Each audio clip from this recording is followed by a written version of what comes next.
Bonsoir Emmanuel Ménard. Bonsoir. Vous êtes nouvelle députée du département de l'Hérault.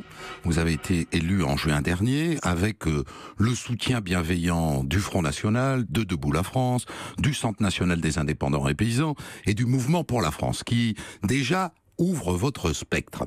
Et je me demandais si avec l'arrivée de Laurent Wauquiez à la tête des Républicains, au fond, vous ne seriez pas plus justement placé chez les Républicains. Ah, c'est une question qui se pose, mais elle se pose pas vraiment, parce que moi je suis pour l'union des droites. Donc moi je voudrais, mon objectif c'est de faire un grand rassemblement, que tous les électeurs se retrouvent derrière un mouvement de droite qui irait des Républicains jusqu'au Front National.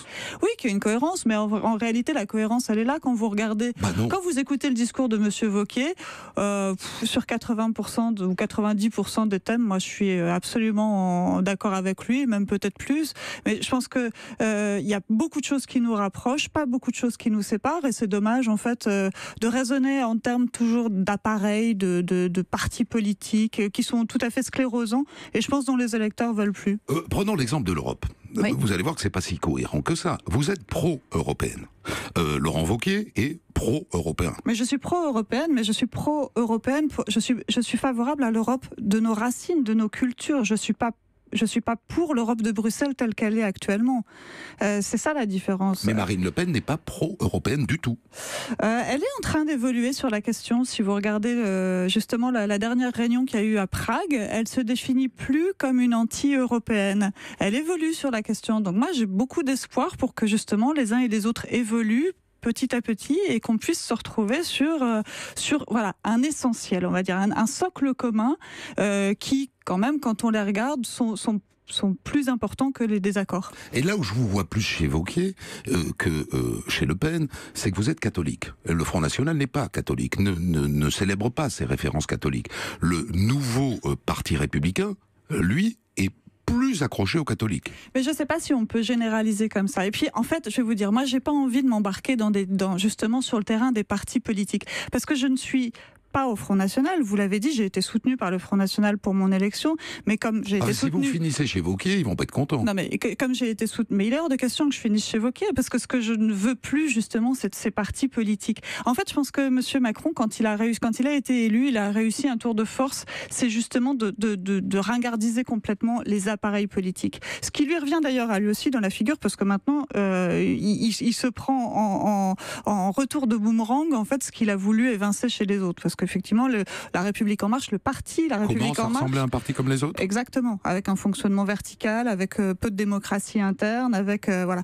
Et je pense que c'est une erreur de sa part, parce que c'est ce qu'il avait réussi à mettre complètement de côté et à ringardiser. Il avait donné un coup de vieux à tous ces partis politiques. Et je pense que c'est vraiment là-dessus qu'il faut avancer, parce que les électeurs, eux, ils ont dépassé ces partis politiques. Je vais vous donner juste un exemple, puisque vous disiez que j'ai été élu, effectivement, avec le soutien de plusieurs partis politiques.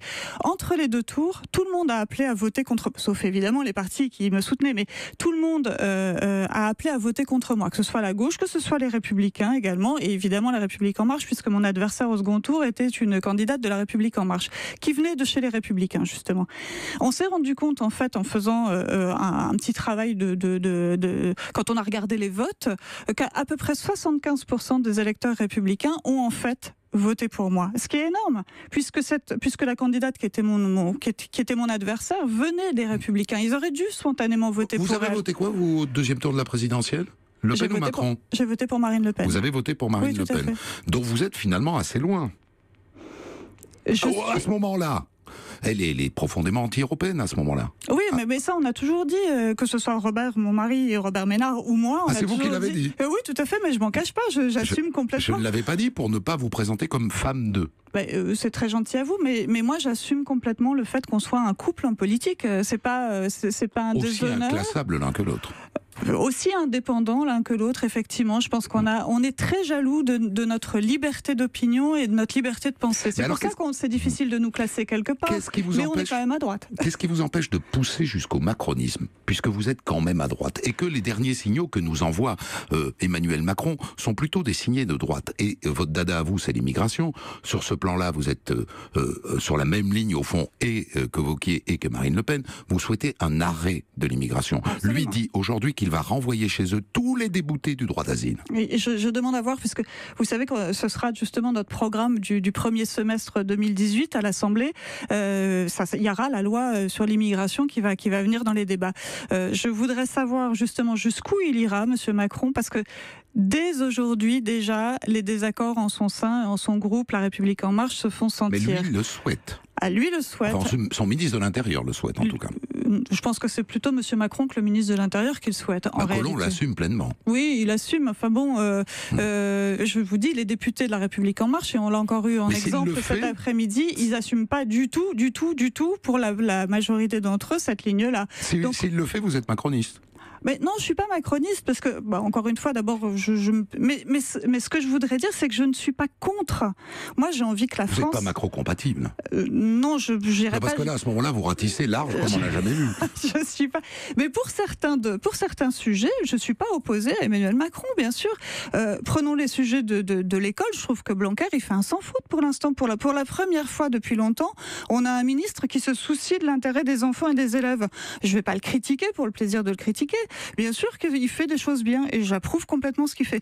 Maintenant aussi attention parce qu'il va y avoir toutes les lois sur la bioéthique qui vont arriver en 2018. Là, je pense que je serai pas tout à fait sur la même ligne que les macronistes. C'est-à-dire que vous êtes opposé à la PMA? Je suis opposé à la PMA pour une simple raison.